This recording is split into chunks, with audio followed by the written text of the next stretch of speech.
A sunny Saturday, maybe a little humid, but still a great day to be outside and on the water. Here's some people tubing on Muddy Creek in Peach Bottom Township in York County.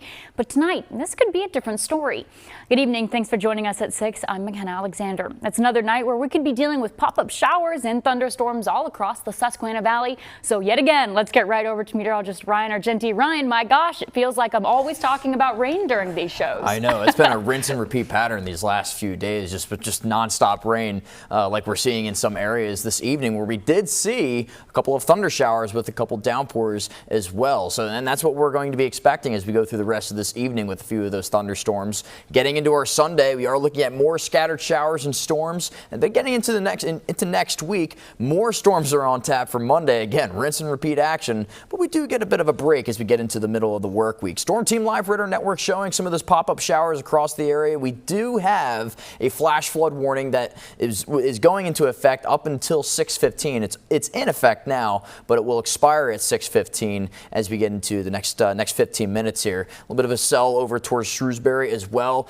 Jumping to the northwest towards Newburgh, a little bit of a heavy downpour there as well. A couple bolts of lightning coming in, and also a bit of a cell just to the northeast of Lewistown and north of Port Royal. But that's really what we're going to be expecting as we go through the rest of this evening, are some of these whack-a-mole type of storm cells that will be popping in. 90 degrees around Gettysburg, 86 in Lewistown, 85 in the capital at this time, but it's certainly a very humid day. That's the other story, is that it's hot and it's humid out there with dew points into the 70s. Temperatures will dip down towards the lower 70s overnight tonight. Can't rule out a very stray shower overnight, and I emphasize on very stray. The majority of the area will remain dry overnight, but in terms of when that drier weather returns, I'll have that for you in our full extended forecast coming up. All right, thanks, Ryan. See you then.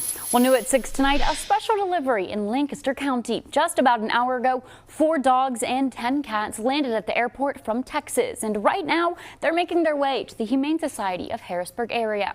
You can see the animal care teams moving quickly to unload out of that plane. That's because of the heat. Now, all of this part of a massive relief effort underway in central Texas, which of course has been hit hard by devastating flooding just over a week ago. The dogs and cats that arrived today are coming from shelters in the Austin area that were the hardest hit and were already looking for homes before the flooding.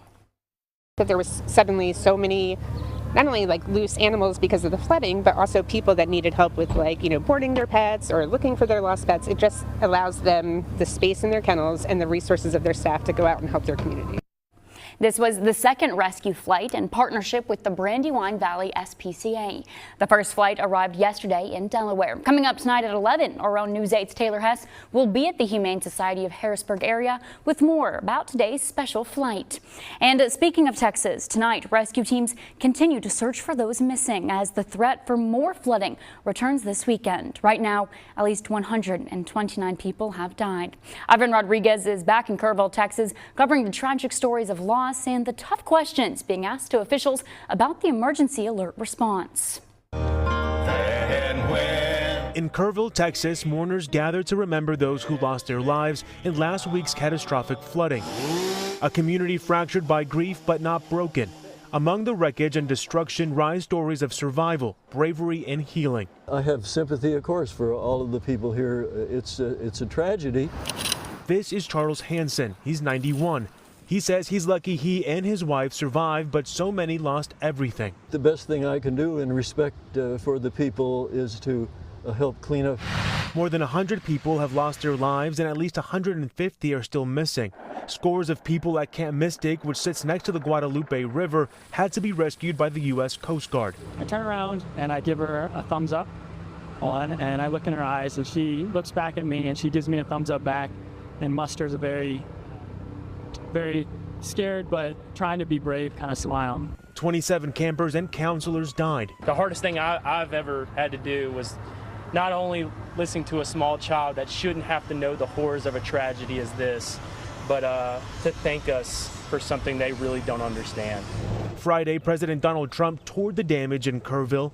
His visit comes amid serious concerns over flood preparedness and a lack of immediate alerts notifying residents about the floods. You're not supposed to have 500-year events every single year. Texas State House Minority Leader Gene Wu says the House will focus on pushing legislation that deals with flooding and resources. In Kerrville, Texas, Ivan Rodriguez for News 8. Back here in the Commonwealth, right now services at 911 centers across the state are back online after an outage impacted emergency responses. That means if you have an emergency, you can now once again call the standard 3-digit 911 number. The Pennsylvania Emergency Management Agency says they're still looking into what exactly caused the issue, which could take several days. But right now, there's no indication that this outage was cyber related. Now, along with PEMA's investigation, an independent, thorough review will also be done to determine what can be done to prevent future outages. Well, a Dauphin County daycare center is shutting down for good. News 8 has confirmed Bright Horizons at Penn State Health Milton S. Hershey Medical is closing on September 30th.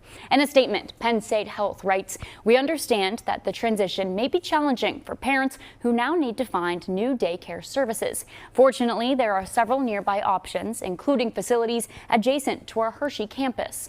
Many of these facilities offer discounts to our employees. Our HR team is actively working with affected families to support them in securing alternative care solutions."